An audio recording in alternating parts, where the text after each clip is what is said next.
Hello again, friends. So, we just finished talking about Frankfurt. And so, what we're going to talk about now is we're going to talk about Sartre's piece, Existentialism is a Humanism. So, the central idea for Sartre is that there's no such thing as human nature. But for us, the relevant, well, it sort of ties into the main relevant bit for us, right? So, it's not just that we're free, right? It's that we're radically free. So we are horribly and terrifyingly free. Right? Sartre writes at one point that we are left alone and without excuse. So we've been talking about free will this past like week and a half. We've seen that some folks say no such thing as free will. We're determined through and through. We've seen some people say that we're free and we're determined. We saw as part of our package view that we're absolutely free. But for Sartre, our freedom goes beyond the kind of freedom that we find as part of the package view. Right? So you'll recall that the package view is a view about freedom of will. Right? Who are some of the folks we've seen who endorse this idea of freedom of will? Well, Wolff, as we saw, Plato, Descartes. These are people who endorse this idea of freedom of the will, right? Who endorses freedom of action? Well, probably P.F. Strawson. Who else? Hume endorses freedom of action. So, what Sartre gives us is a third grade of freedom, or what we can regard as a third grade of freedom, right? So we have freedom of action, we have freedom of will, and now we have what I'm going to call radical freedom, right? And what many folks call radical freedom, right? It's not just a thing with me. So what do we mean by radical freedom? Well, by radical freedom, what I mean, or what we mean, is that we're not just free to act, we're not just free to form a will, we are free to make ourselves into whatever we want. So, if you want a slogan here, the slogan is that existence precedes essence. Right? So, that is that we exist first. Right? We come into being. And only after we come into being do we determine what sorts of beings we are. So, in other words, there's no such thing as human nature on Sartre's view. Right? There's nothing to fall back on. So, how does this differ from other views that we've seen so far? Well, in a way, Sartre is like anti-everything we've talked about so far. Because everything we've talked about so far commits us to some view of human nature. Right? So we have the package view of human nature, which says that humans are rational and they're free and blah blah blah, right? And we're disembodied minds. Right? That's a kind of, we're identifying a kind of essence, right? A kind of human nature.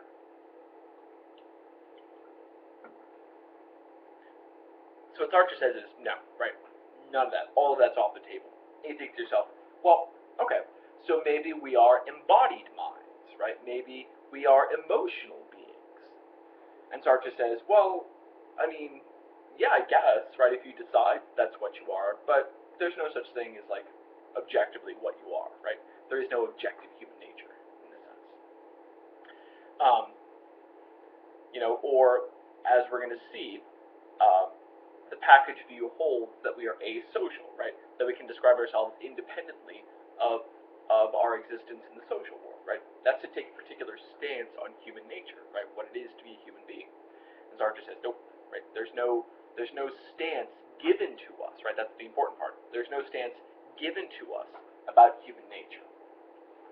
So that's where we get to how we're like radically free, right? It's not just that we're free to have the kinds of wills that we want to have, right? To be who we are, right? So we can think of it this way. It's not just that we're free to be the people we want to be. We're free to decide what people means there. So, how do we get to this idea? Well, he begins by saying that that existentialists don't believe in God, right? They think that so he starts out with a line from Dostoevsky, that if God is dead, then everything is allowed. In fact, that's exactly it. If you happen to have the text with you, it's on page 28. He writes, existentialists, on the other hand, find it extremely disturbing that God no longer exists, for along with his disappearance goes the possibility of finding values in an intelligible heaven. There could no longer be any a priori good, since there would be no infinite and perfect consciousness to conceive of it. Nowhere is it written that good exists, that we must be honest or must not lie, since we are on a plane shared only by men. Dostoevsky once wrote, if God does not exist, everything is permissible. This is the starting point of existentialism. So, what do we mean by this? And by the way, a few sentences later, where he says the no excuses thing, right? He says, the existentialist finds there are no excuses, right? So brutal, right? So, what do we mean when we say that if God doesn't exist, everything is permissible? Does that mean that, right? So usually when people hear this, they think that there's no such thing as, if God doesn't exist, then all morality is out the window. And I don't think that's exactly what Sartre means here, right? Or what Dostoevsky means. I think the idea of God there is standing in for anything that we might take to be objective, right? Anything that we might fall back on. So, it's not just God in the Judeo-Christian sense of God. It's God like science, right? Science can act as a God in this way, right? Often, right? So if you read somebody, right? So like, a dude in the biology department used this expression. I really like it. Henceforth, I am stealing it. I don't know why I did this thing. So weird. Please forget that happened. So he once talked about scientific fundamentalists, right? Like we have religious fundamentalists, right? People who read scripture literally, right?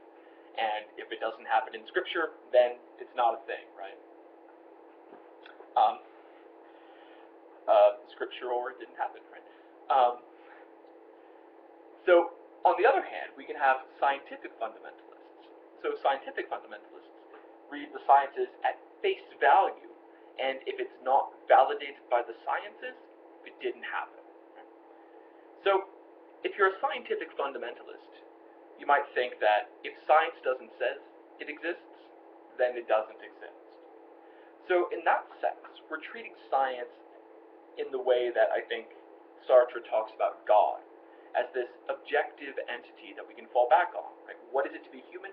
Well, the scientific fundamentalist might say to himself or herself, well, evolutionary biology is going to give us the story about that.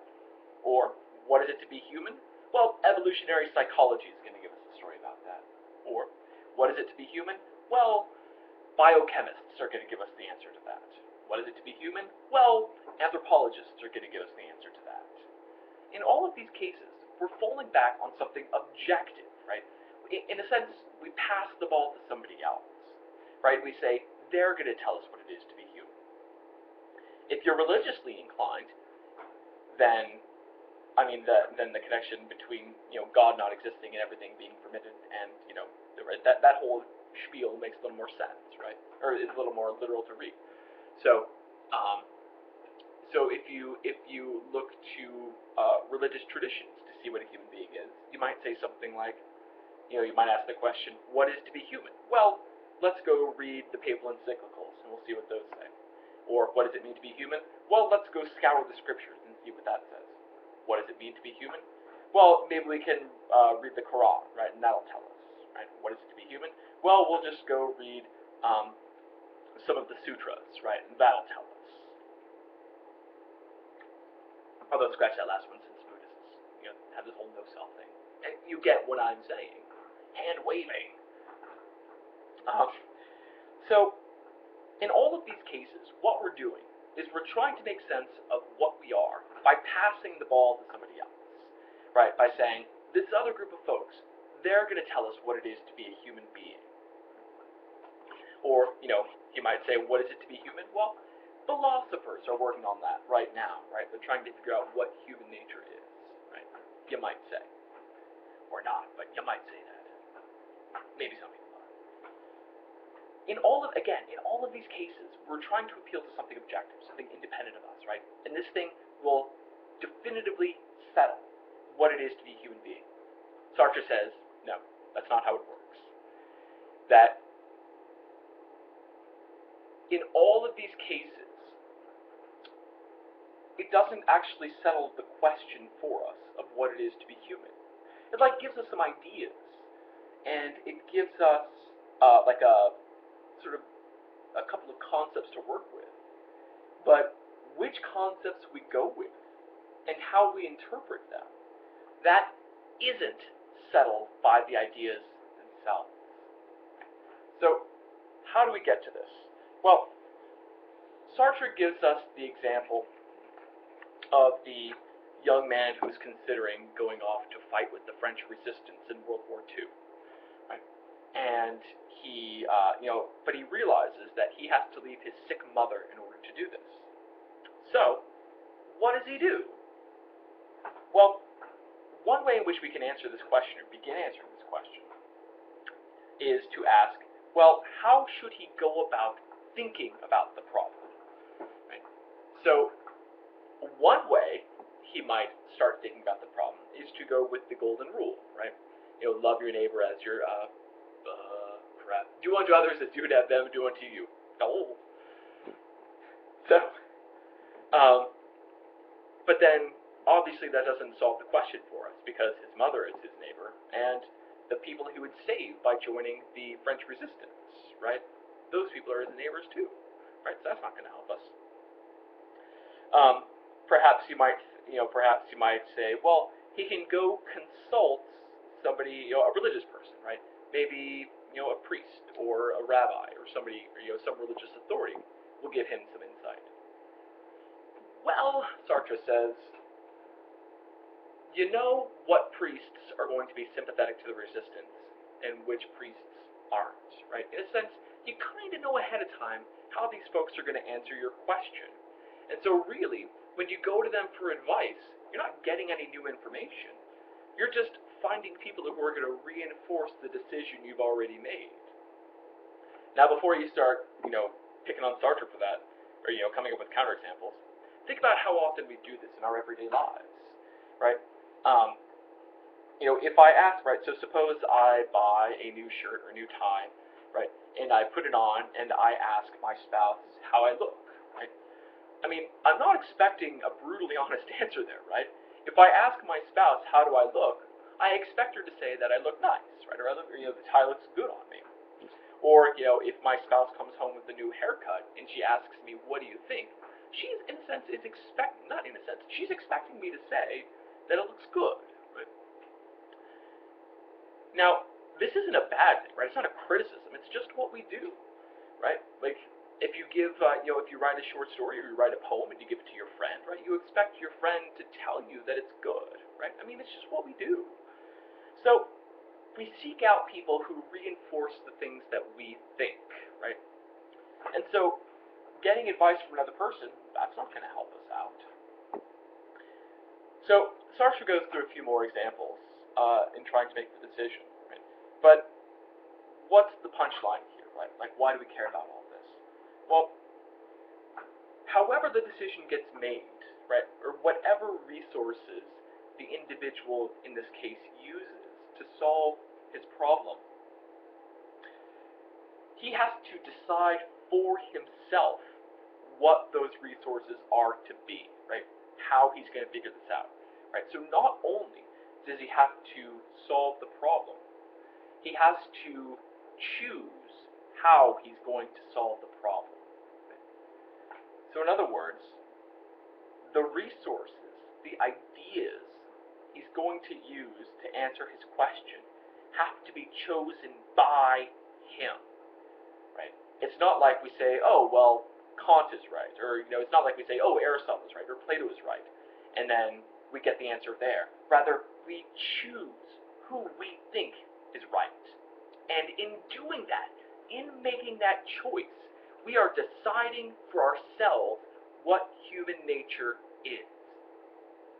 if we say, again, going back to the example with the scientific fundamentalist, if we say evolutionary biology is going to tell us what it is to be a human being, we are choosing evolutionary biology as an answer to the question, what is it to be human, right? What is human nature, right? It's not like it exists objectively, right? And we can sort of expose ourselves to its glorious light, right? Rather, we choose it, right? It's not right, so we can think of it this way. Ideas don't choose us, we choose ideas. So what does it mean to be a human being? Being a human being is whatever we decide it to be. So how does this relate to responsibility? Well, even if we think about, when we think about the highest grade of freedom we talked about prior to this, the idea of freedom of will, we saw that people were free to be the kind of people they wanted to be, right? They had freedom of will. They could choose how they would choose, right? But in this case, we go further and we say that we have freedom to decide whether or not this is even an issue for us. So whether the problem of free will is a problem for us at all is, I think, a product of our own choosing, right? We see ourselves as things that are determined, or we choose to see ourselves as things that are free. So, in a sense, whether we're determined or free as an objective matter of fact is kind of, well, the wrong question to be asking for Sartre. The question he wants us to ask is, what are we to be? So Sartre wants us to take responsibility not just for our actions, but for our very ideas about human nature. Right? So that is, that we are responsible not just for action, but for how we see ourselves as being. Right? So he has this really nice way of putting it. Again, if you have to have this text. At the bottom of 36, top of 37, and bottom of 37, going on to 38, he really nicely encapsulates the idea here, right? He says,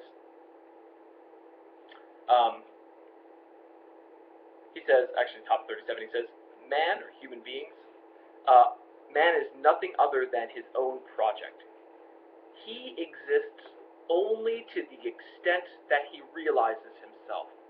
Therefore, he is nothing more than the sum of his actions, nothing more than his life. In view of this, we can clearly understand why our doctrine horrifies many people. Later on, at the end of the page, he writes, and this is beautiful. Sartre is just such a beautiful writer, right? You can read this and just read it and just enjoy the writing itself, right? Not going beyond the ideas. Anyway, Sartre writes, in life, a man or woman commits himself and draws his own portrait, outside of which is nothing. Right? No doubt this thought may seem harsh to someone who has not made a success of his life, but on the other hand, it helps people to understand that reality alone counts, and that dreams, expectations, and hopes only serve to define a man as a broken dream, aborted hopes, and futile expectations. In other words, they defined him not negatively, not positively. Right? A couple lines later, what we mean to say is that a man is nothing but a series of enterprises, and that he is the sum, organization, and aggregate of the relations that constitute such enterprises. So in other words, you are what you do. There is nothing beyond that.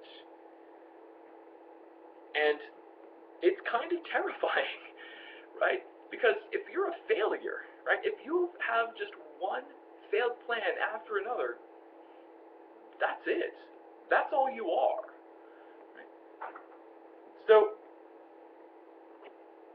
it seems like this existentialist view is kind of a raw deal for people who have gotten a raw deal. So you might wonder, why would anybody bother being an existentialist, right? I mean, it sounds kind of crappy. But on the other hand, there's something liberating even if frightening in the idea of the existentialist. Even if I have done nothing but fail, and that means that I am a failure, I mean, in a sense, what existentialism allows me to do is it allows me to own that as an identity, right? So if I describe myself as a failure, then in a sense, I succeed because I am able to describe myself as a failure, right? Which sounds kind of odd, but if you think about what it is to be a failure, to always, well, to suck at life, then it's to not live up to some ideal view of yourself, right? If we abandon that ideal, then that opens up the door for us to conceive of ourselves in new ways. Nietzsche has a really beautiful line here, right? He describes the uncharted virgin waters. That is, that if I've done nothing but fail, the idea of failure presupposes a kind of ideal, right? A failing to live up to or satisfy some goal. But if I don't see that goal as essential to what makes me me, then I'm not a failure.